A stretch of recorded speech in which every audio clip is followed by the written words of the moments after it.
JSW infra JSW group का हिस्सा है। 2006 में ये कंपनी बनी थी और जेएसडब्ल्यू स्टील, जेएसडब्ल्यू एनर्जी को कार्गो सर्विस देने के लिए 2002-2004 में शुरू की गई थी, लेकिन उसके बाद देश भर में इंफ्रास्ट्रक्चर सर्विसेज ये मुहैया करवाती हैं। पोर्ट्स, पोर्ट टर्मिनल डेवलपमेंट करने का कारोबार करती है और ऑपरेट करने का भी। Dry bulk, break bulk, liquid bulk, gas, container सहित कई तरह के कार्गो का ट्रांसपोर्टेशन का काम जेएसडब्ल्यू इंफ्रा के पास है।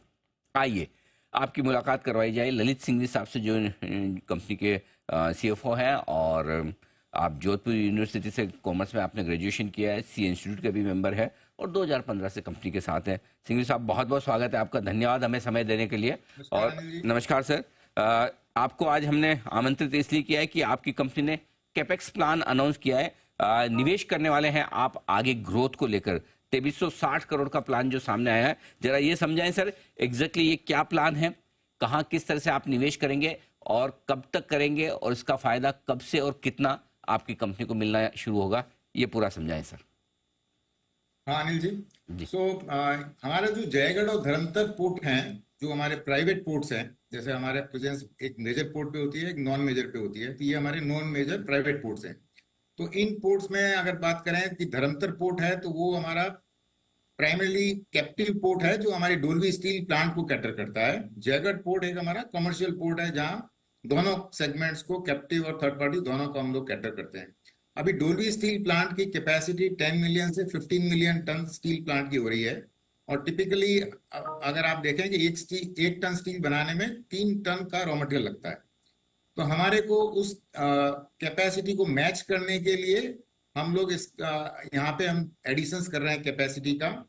तो आप देखेंगे कि दोनों जगह ही हमारा कार्गो करीब 13 से 15 मिलियन टन कैपेसिटी भी ऐड कर रहे हैं और कार्गो भी ऐड होगा। तो हम लोग अभी धर्मतर में 34 मिलियन टन की कैपेसिटी है, उसको हम 55 मिलियन टन पे ले जा रहे हैं, 21 मिलियन टन से ऐड कर रहे हैं। और वैसे कि वैसे जयगढ़ पोर्ट में जिसकी 55 मिलियन टन कैपेसिटी है, उसको 15 मिलियन टन से ऐड कर रहे हैं और उसको 70 मिलियन टन ले जा रहे हैं। तो इन दोनों कैपेसिटी एडिशंस में ये खर्चा हो रहा है। और थोड़ा खर्चा हम लोग रेलवे साइडिंग्स पे जयगढ़ पोर्ट में कर रहे हैं, जिससे कि थर्ड पार्टी कस्टमर्स को भी बढ़ावा मिले। ओके, तो ये आपके लिए 2360 करोड़ का कैपेक्स प्लान है। सर कब तक पूरा होगा और इसका असर आपके फाइनेंशियल्स में कब से देखने को मिलेगा?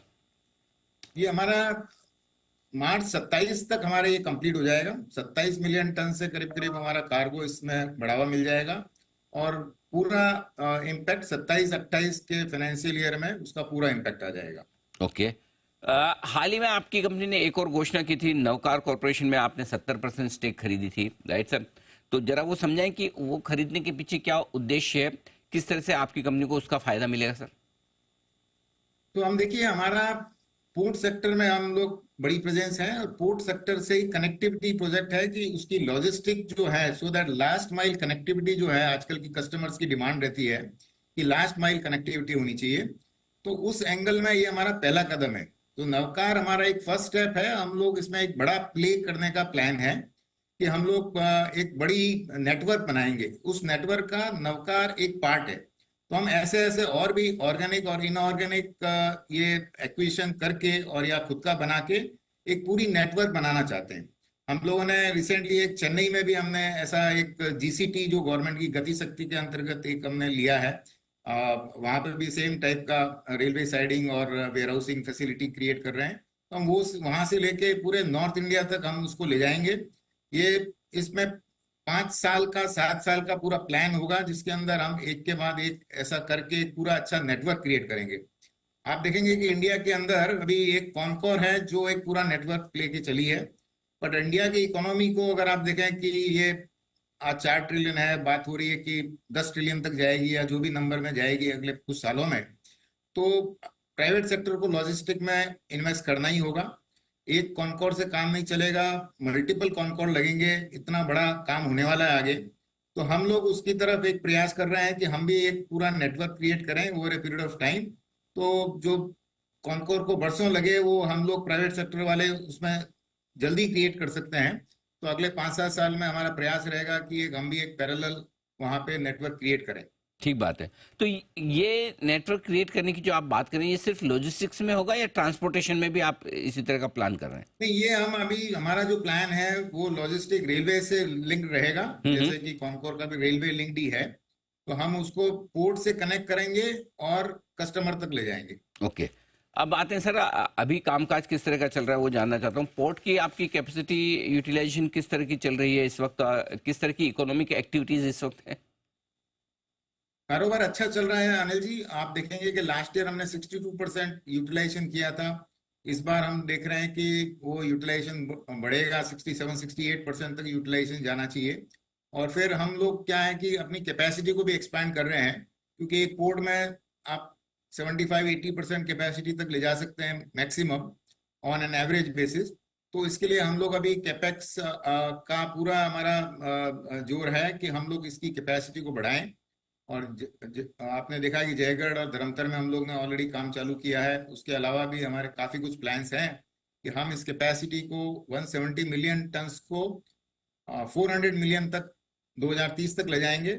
और अगर आप देखें कि 2028 तक हम लोग 288 मिलियन तक ले जा रहे हैं, और उस पे काम ऑलरेडी चालू हो गया है।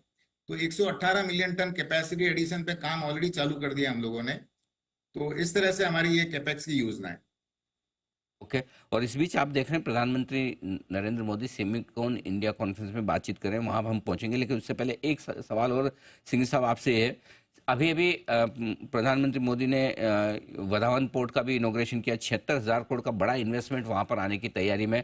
क्या किसी तरह के बिजनेस प्लान्स आपके वहां पर भी हैं? हाँ, वधावन पोर्ट 76,000 करोड़ का प्रोजेक्ट है। अभी है कि कितनी स्पीड से ये लोग अपने मतलब ला सकते हैं उस पे है।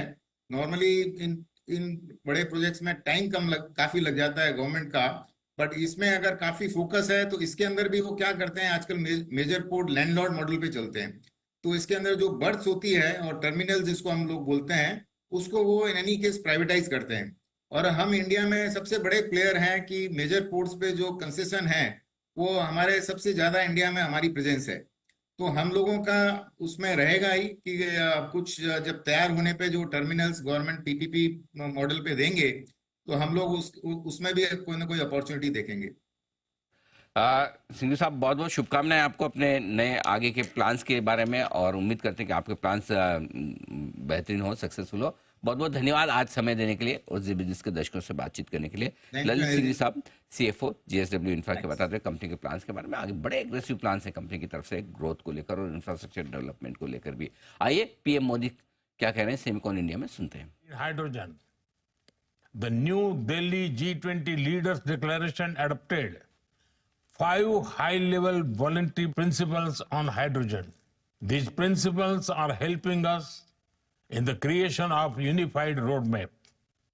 All of us must remember the decisions we make now will decide the life of our future generations.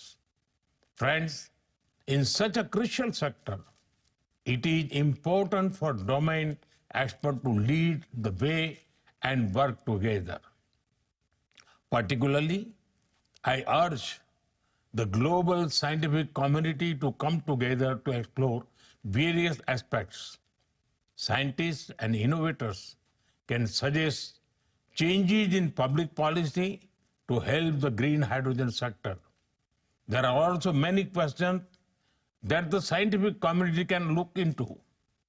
Can we improve the efficiency of electrolyzers and other components in green hydrogen production?